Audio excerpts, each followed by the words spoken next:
el gobierno estadounidense ya ha emitido toda la deuda que el Congreso, controlado por los republicanos, le autoriza a emitir.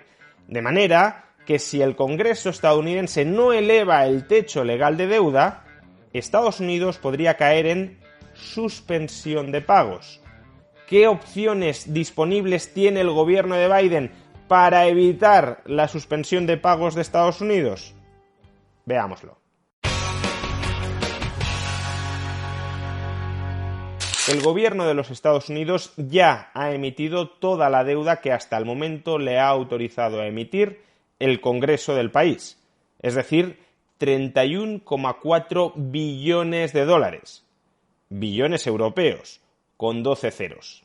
Por tanto, en teoría, a partir de este momento, el gobierno estadounidense ya no puede emitir nueva deuda a menos que el Congreso de los Estados Unidos autorice una elevación del techo de deuda. Sin embargo, como la Cámara de Representantes está controlada por los republicanos, este partido le exige al gobierno de Biden que, a cambio de elevar el techo de deuda, el gobierno de Biden se comprometa a efectuar recortes del gasto público a medio plazo, con el objetivo de que la deuda no siga creciendo a tasas tan explosivas como las del pasado reciente.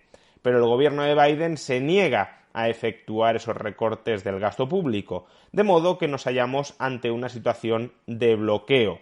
El gobierno estadounidense no tiene autorización del Congreso para emitir más deuda y el Congreso no quiere mayoritariamente elevar el techo de deuda si no hay cesiones por parte de la Casa Blanca. Se trata de una situación de bloqueo que en un caso extremo podría llevar a que el gobierno estadounidense suspendiera pagos. Y es que como ahora mismo el gobierno estadounidense gasta mucho más de lo que ingresa, para poder pagar los vencimientos de deuda más los intereses de esa deuda, el gobierno tiene que emitir nueva deuda. Paga la deuda vieja y sus intereses emitiendo nueva deuda. Y claro, si no estás autorizado a emitir nueva deuda, no puedes pagar la deuda que va venciendo conjuntamente con sus intereses. Y si no atiendes puntualmente los vencimientos de deuda y los intereses, entonces el gobierno se declara en suspensión de pagos. De momento, la secretaria del Tesoro estadounidense, Janet Yellen, ha conseguido retrasar unos meses la hora de la verdad. Básicamente reducirá temporalmente las aportaciones del gobierno a planes de pensiones de empleados públicos y con ese dinero que no aportará de momento a estos planes podrá seguir gastando más de lo que ingresa sin necesidad de emitir nueva deuda. Pero esta estratagema únicamente le otorga unos meses de gracia para tratar de elevar el techo de deuda. En mayo o en junio nos volveremos a encontrar en la misma situación en la que nos encontrábamos hace una semana antes de que Yellen adoptara esta estratagema. En mayo o en junio, si no ha habido antes un acuerdo entre demócratas y republicanos, nos encontraremos con que el gobierno necesita emitir deuda y no tendrá autorización para hacerlo. Y precisamente por eso muchos de los intelectuales que rodean al Partido Demócrata están ahora mismo pensando en triquiñuelas legales que le permitan al gobierno estadounidense seguir gastando más de lo que ingresa, puenteando el techo de gasto, es decir, saltándose la restricción que le impone el Congreso al gobierno, al Tesoro, para seguir endeudando al conjunto del país. ¿Cuáles son esas triquiñuelas legales que supuestamente podrían permitir al Tesoro gastar más de lo que ingresa sin necesidad de emitir más deuda o emitiendo más deuda pero sin vulnerar la textualidad de la ley que impone el techo de deuda? A continuación vamos a analizar 5 de esas triquiñuelas, de esas trampas legales para endeudar más a Estados Unidos sin formalmente endeudarlo. Primero, acuñar una moneda de platino de $1 billón. Esta treta legal ya la comentamos en un vídeo anterior porque algunos de sus defensores están dispuestos a llegar incluso a dar un golpe de Estado para conseguir acuñar esta moneda de platino. ¿En qué consiste aquí la trampa? La trampa o el recoveco legal consiste en que el Tesoro estadounidense tiene la competencia de acuñar monedas de dólar de distinta denominación. Sin embargo, la ley limita la denominación, el valor nominal que pueden tener las monedas que emita, que acuñe el Tesoro. En prácticamente todos los casos, el Tesoro no está autorizado a emitir una moneda con una denominación mayor de 50 dólares. Ese es el máximo valor que el Tesoro le puede otorgar a una moneda que acuñe el propio Tesoro. Sin embargo, hay una laguna legal, y es que en las monedas de platino para coleccionistas no existe ninguna limitación legal al valor que puede poseer esa moneda. De modo que, en teoría, el Tesoro estadounidense estaría capacitado, estaría legalmente autorizado a acuñar monedas, no solo una, sino todas las necesarias, monedas de, por ejemplo, $1 billón. Y cuando decimos $1 billón, podríamos decir 2 billones de dólares, 5 billones de dólares o 10 billones de dólares, porque, repito, no existe una limitación al valor de las monedas de platino. Con lo cual, los defensores de esta estrategia para burlar el techo de deuda, lo que defienden es que el Tesoro únicamente tiene que acuñar monedas de $1 billón, depositar esas monedas de platino de $1 billón a la Reserva Federal, que la Reserva Federal le reconozca al gobierno un saldo acreedor por importe equivalente al de la moneda de $1 billón, y de esa manera el Tesoro ya tendría dinero fresco para poder gastar más de lo que ingresa. No necesitaría emitir deuda en los mercados, simplemente echaría mano del saldo de su cuenta corriente en la Reserva Federal, que se habría visto incrementado tras la acuñación y entrega de la moneda de platino de $1 billón por parte del Tesoro a la Reserva Federal. Segunda estratagema: emitir bonos con un supercupón, con un superinterés. El techo de deuda que establece el Congreso establece un límite máximo al valor nominal, al valor facial de los bonos que emite el gobierno. Pero el valor facial de los bonos no incluye el interés que pagan los bonos. Es decir, el techo de deuda no limita que puedas emitir deuda con un tipo de interés muy alto o muy bajo. Lo único que limita es el volumen del principal de los bonos que emite el gobierno. Con lo cual el Tesoro puede reestructurar el tipo de emisión de deuda pública que hace para que parte del dinero que está captando de los inversores compute como interés, que no está limitado por el techo de deuda, en lugar de como principal, que sí está limitado por el techo de deuda. Por ejemplo, imaginemos que mañana le vencen al Tesoro bonos por valor de $100. Decimos $100, podríamos decir 100 millones de dólares, 100.000 millones de dólares, da igual. Pongamos la cifra de $100. Y ha de devolver esos $100 más los intereses que había prometido pagar por esos $100. Pongamos que son el 5%. Es decir, mañana tiene que devolver 100 de principal y 5 de intereses, $105. Como el gobierno estadounidense tiene déficit, para poder devolver esos $105, ha de emitir una nueva deuda por importe principal, ha de emitir una nueva deuda por valor de $105 más intereses. Es decir, el valor facial de la nueva deuda que emite ha de ser de $105. Y si los intereses son del 5%, cuando venza este título de deuda deberá devolver $110,25. 105 de principal y 5,25 de intereses. ¿Cuál es el problema? Que si el gobierno ya ha alcanzado el techo de deuda, no puede emitir una deuda con valor facial, con valor nominal de $105.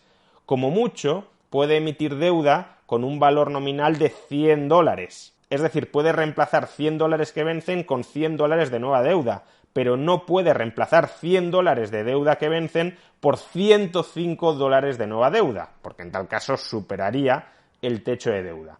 Ahora bien, ¿cómo puede el gobierno reestructurar esta emisión de deuda para formalmente seguir dentro de la ley? Recordemos, el gobierno necesita obtener de los inversores $105 a cambio de pagarles en el futuro ese mismo dinero, $105, más unos intereses de $5,25. En total, por tanto, $110,25. Pues bien, Imaginemos que el gobierno estadounidense dice lo siguiente: voy a emitir un bono no de 105 dólares, sino de 50 dólares. Y prometo que pagaré a vencimiento unos intereses de 60,25 dólares. Es decir, que a vencimiento pagará lo mismo que esperaba pagar, 110,25 dólares. Lo que pasa es que en lugar de emitir un bono con un valor facial de 105 dólares más unos intereses de 5,25 dólares, lo que hace es emitir un bono con valor facial de 50 dólares más intereses de 60,25 dólares. Es decir, que en lugar de emitir un bono con un tipo de interés del 5%, emite un bono con un tipo de interés del 120%. ¿Y esto qué sentido tiene? ¿Por qué el gobierno estadounidense va a emitir un bono con un interés del 120%? Pues porque si el gobierno estadounidense ofrece por un bono suyo un tipo de interés del 120%, los inversores se van a pelear por comprar ese bono. Y eso hará que en la subasta de bonos del Tesoro, el Tesoro termine recaudando no 50, que es el valor facial del bono, sino una cifra cercana a 105 dólares, porque el tipo de interés de mercado seguirá siendo del 5%. Es decir, que el gobierno emitirá un bono de 50 dólares, pero recaudará 105 dólares y pagará, al final del vencimiento de ese bono, 110,25 dólares. Lo que ha hecho simplemente es a lo que debería haber llamado principal, llamarlo interés, para que sobre la textualidad de la ley, esos intereses que en realidad son principal no computen como principal y por tanto no se halle constreñido por el límite del techo de deuda. Emitiendo estos bonos con supercupón, por consiguiente, se puede reducir el valor nominal de la deuda emitida y no vencida a cambio de que esa deuda emitida y no vencida conlleve un tipo de interés muy superior, que al final el Tesoro pagaría lo mismo, pero sobre el papel la deuda viva menguaría porque el techo de deuda no incluye el pago futuro de intereses, no limita los intereses futuros que puede tener que pagar el Tesoro. Tercera posible estratagema: crear una entidad no gubernamental que se dedique a comprar la recaudación fiscal futura del gobierno estadounidense. El techo de deuda, en teoría, limita que el gobierno estadounidense pueda emitir nueva deuda contra el conjunto de activos del gobierno estadounidense. Sin embargo, si el gobierno estadounidense únicamente vende la expectativa de recaudación futura de sus impuestos, o incluso de algún impuesto en particular, imaginémonos que el gobierno estadounidense vende la recaudación de los próximos 20 años de IRPF dentro de Estados Unidos, entonces, en teoría, los inversores no están comprando deuda contra el conjunto de activos del gobierno estadounidense, sino que están comprando deuda pagadera únicamente en uno de los activos futuros del gobierno estadounidense, la recaudación por IRPF. De esa manera, el gobierno puede crear una entidad pantalla que no sea parte del sector público. Esa entidad pantalla vende deuda en los mercados y con la recaudación de esa deuda que no computa en el techo de deuda, esa entidad le compra al gobierno el derecho a obtener los ingresos fiscales futuros que recaudará el gobierno. Técnicamente, como digo, esta cesión del cobro de los impuestos futuros no computaría en el techo de deuda porque no es una deuda frente al conjunto de los activos estadounidenses. Si el gobierno, por ejemplo, eliminara el IRPF en el futuro, esa entidad que ha comprado el derecho de cobro de IRPF en el futuro no cobraría nada, de modo que los inversores que han financiado a esa entidad para que compre la recaudación futura del IRPF al gobierno no podrían reclamarle al gobierno nada más y se expondrían a la suspensión de pagos. De modo que esta tercera forma de burlar el techo de deuda en realidad nos lleva a titulizar impuestos emitiendo una pseudodeuda pública de Estados Unidos que no computa legalmente a efectos del techo de deuda y que resultaría más arriesgada para los inversores que la adquirieran, pero aún así muy probablemente habría muchos inversores dispuestos a adquirirla a cambio de un tipo de interés más alto. Cuarta vía para burlar el techo de deuda que establece el Congreso: instrumentalizar a la Reserva Federal. Como sabemos, durante los últimos años, el Banco Central de Estados Unidos, la Reserva Federal, ha comprado muchos títulos de deuda pública estadounidense a largo plazo. Pues bien, imaginemos que precisamente porque se ha alcanzado el techo de deuda y el gobierno, el Tesoro, no puede emitir más deuda, los títulos de deuda que hay en el mercado y que van venciendo se impagan. El gobierno no puede pagar esos títulos de deuda vencidos porque no puede emitir nueva deuda. Pues bien, lo que podría hacer la Reserva Federal es lo siguiente. Oye, inversor que has comprado deuda pública estadounidense vencida e impagada, dame tu título de deuda pública a su valor facial, es decir, como si no estuviera impagado, y yo te lo intercambio por uno de mis títulos de deuda pública que todavía no han vencido, que vencerán en el futuro, pero todavía no han vencido y que por tanto no están formalmente impagados. Si la Reserva Federal intercambia deuda pública vencida e impagada por deuda pública no vencida y no impagada, los inversores privados no se tendrían por qué anotar ninguna pérdida como consecuencia del impago. El impago lo soportaría la Reserva Federal. Y claro, eso ya son pérdidas que se socializan entre el conjunto de los estadounidenses si es que se terminan produciendo, porque claro, la expectativa es que, aunque a corto plazo se puedan impagar algunos títulos de deuda pública, el techo de deuda en el futuro se termine elevando y cuando se eleve, esos títulos de deuda impagados se pagarían en su totalidad con efectos retroactivos, es decir, estaríamos ante lo que se conoce como un default técnico, un retraso en los pagos, no un impago definitivo. Y ese default técnico lo soportaría contablemente la Reserva Federal, no los inversores privados que originariamente invirtieron en esos bonos. Hay que decir que esta estratagema fue debatida ya dentro de la Reserva Federal en el año 2013, momento en el que también hubo que renegociar el techo de deuda y en el que se planteó la posibilidad, como ahora, de que el gobierno estadounidense entrara en suspensión de pagos, y en aquel entonces el hoy gobernador de la Reserva Federal, Jerome Powell, que ya formaba parte del Consejo de Gobierno, no como presidente, pero sí formaba parte del Consejo de Gobierno de la Reserva Federal, calificó esa estratagema de repugnante. Veremos si, llegado el caso, está dispuesto a aplicarla en estos momentos. Y quinta y última treta legal a la que podría terminar recurriendo el Tesoro para seguir gastando más de lo que ingresa sin necesidad de negociar una elevación del techo de deuda en el Congreso. Declarar inconstitucional el techo de deuda. Y es que si acudimos a la sección cuarta de la 14ª enmienda de la Constitución de Estados Unidos, enmienda, por cierto, aprobada inmediatamente después de la Guerra Civil en Estados Unidos, podemos leer lo siguiente. La validez de la deuda pública de los Estados Unidos, autorizada por ley, incluyendo deudas contraídas para el pago de pensiones y recompensas para suprimir insurrecciones o rebeliones, no deberá ser cuestionada. Claro, si el techo de deuda no se incrementa, como ya hemos dicho, el gobierno estadounidense entrará en suspensión de pagos. Y entrar en suspensión de pagos lleva a cuestionar la deuda pública estadounidense. De modo que el Tesoro podría apelar a que si el Congreso se niega a elevar el techo de deuda, el Congreso estaría abocando al Tesoro a incumplir la Constitución y, por tanto, el Congreso se estaría ubicando fuera de la Constitución. De manera que el Tesoro debería simplemente ignorar el techo de deuda y seguir emitiendo más deuda para que no se cuestione la solvencia en los mercados de la deuda pública estadounidense.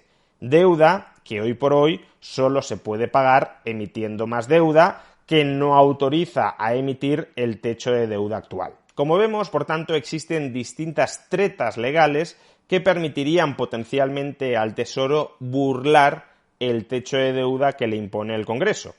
Sin embargo, tengamos muy presente que todas estas tretas legales, precisamente porque son tretas, porque son argucias, porque buscan cometer un fraude de ley, es decir, que el gobierno se siga endeudando sin autorización del Congreso, precisamente por esto son tretas legales cuya constitucionalidad es cuestionable y que debería ser, en consecuencia, examinada por un Tribunal Supremo que hoy por hoy tiene una amplia mayoría conservadora y que podría llevar a no autorizar ninguna de estas tretas legales.